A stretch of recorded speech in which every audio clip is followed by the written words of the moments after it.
What's going on, guys? Welcome back to the channel. So for those of you who don't know, the early model C5 Corvettes came with plastic sway bar end links from the factory, and because mine's in 1999, that's exactly what mine came with. So in this video, I'm going to show you guys how to replace your plastic sway bar end links with metal ones, so stay tuned.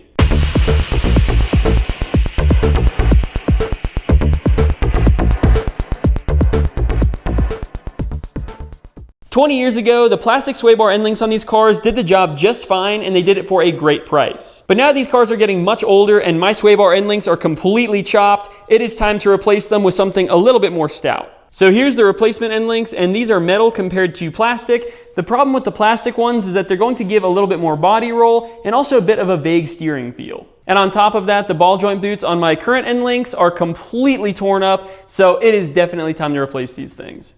And it does look like the previous owner replaced the rear ones with the OEM aluminum ones, so I don't have to replace these. These ones still look like they're in great condition, so I'm really only going to be replacing the fronts today. But it's a really simple procedure, and the rear is almost identical to the front, so if you're following along, it's not a whole lot different. So the first step is obviously get the car up in the air, then we can remove the wheels. So now you can see what we're working with. So this is the sway bar end link right here. Obviously this is the plastic one. And yeah, I mean, this thing looks a little deformed, and you can also see those boots are completely trashed. This thing needs to be replaced ASAP.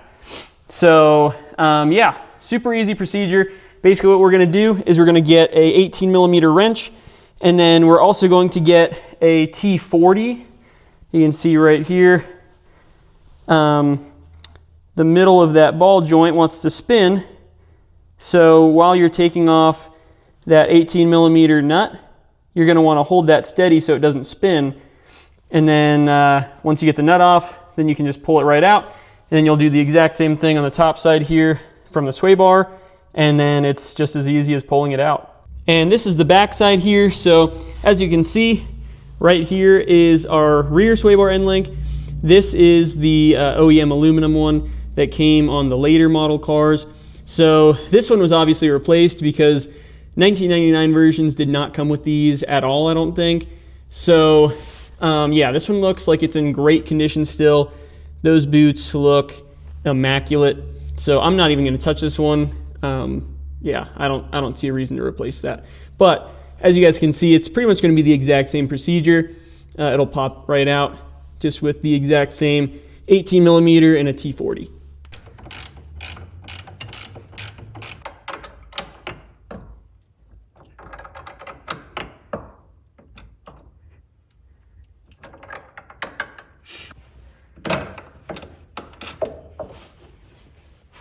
Oh yeah, guys, this thing needed to be replaced so bad. I mean, just look at that.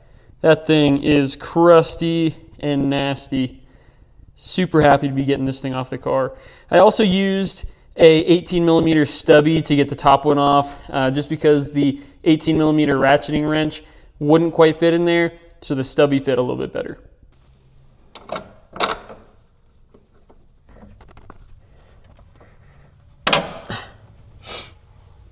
So to get the new one in, as you guys saw, you kind of have to get this bottom part in halfway and then get the top in halfway.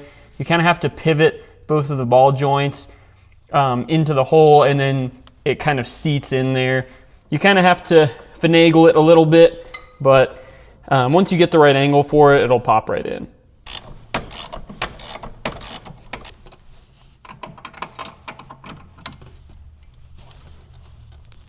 And there you go. That's what the new one's going to look like once it's installed. And now I'm going to do the exact same thing on the other side.